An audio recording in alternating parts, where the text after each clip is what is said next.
Hi, I'm Mary Susan from Jessamine County Adult Education Skills U, and today we're going to be doing a follow-up video to the solving proportion where we were left with some practice questions, and I'm going to be answering those in this video. So the answer to the first one was B. The second one was 6 1/4 pounds of apples, then 1 to 3, 14, 8, 16, and 5. So I hope those all went well for you. We're going to work each one now if you have questions about any of them. In the first one, we were looking for the proportion that was not true. So what we're going to do in each one of these is cross multiply and find the amount of the cross product. So 6 times 14, let's find that, 6 times 14 is 84, and 12 times 7 is 84. So that was proportional. In the next question, if we cross multiply, we get 5 times 4 is 20, and 9 times 8 is 72. So that is not a proportion, so that was our answer B. In C, we had 10 times 4 is 40, and 5 times 8 is 40, so that made a true proportion. Corner Market sells 1,000 pounds of potatoes for every 250 pounds of apples it sells. If they sell 25 pounds of potatoes on Wednesday morning, how many pounds of apples did they sell?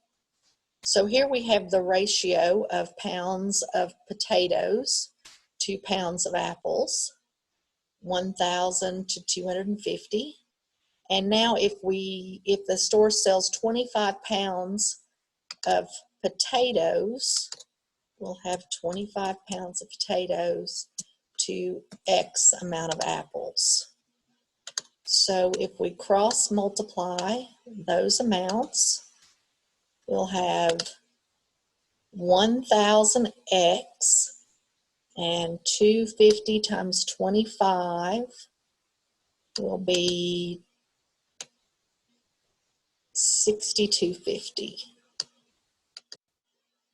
So now we want to separate the 1,000 from X, and we're going to do that by doing the opposite of the operation. So here, if we have multiply, we're going to divide by 1,000. And if we do that on this side of the equal sign, we have to do the same thing on the other side of the equal sign. So if we divide by 1,000 on both sides, we'll have X is equal to 6.25, so 6 1/4 pounds of apples. Bailey and Sam pay $620 a month on their home mortgage. This leaves them with $1,860 for their other expenses.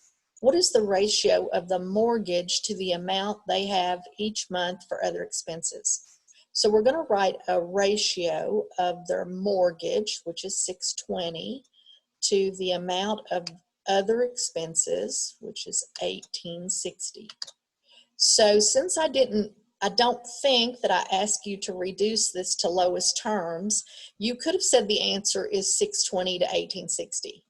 But most likely on the GD test, if there was a multiple choice answer, that wouldn't be one of the multiple choice answers. But 1/3, well, it looks like 1/3, 1 to 3 would be the ratio. And the way you would find that is on your calculator. If you put in 620, then you would use this key that says N over D, that line. You push that, you get a line under the number, and then you would put in the 1,860. And when you hit enter, that would show the ratio 1 to 3. So that's the best way to find the answer for that problem. And in the last slide, we had 4 different problems. Each one of those we're going to cross multiply. So in the first one, we would have 8 times 7 is 56, and X times 4 would be 4X. And then our next step would be to divide both sides by 4, so that 4 divided by 4 would cancel out, and 56 divided by 4 would be 14.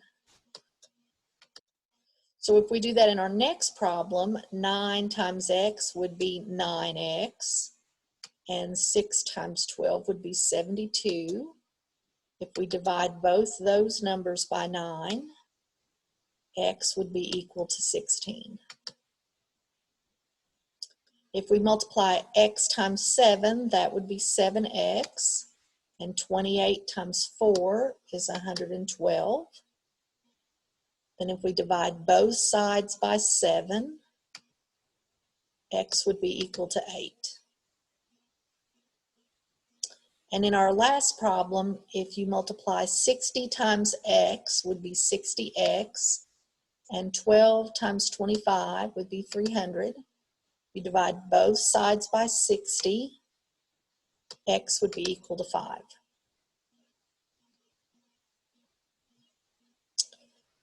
So I hope that those helped you with using proportion. In my next video, I'm going to look at some different ways to use proportion on the GED test. That is actually going to take 4 videos to cover all of the ways that you could see proportions used on the GED test. And I'll start the next video with part 1, and I hope you'll join me. Thank you.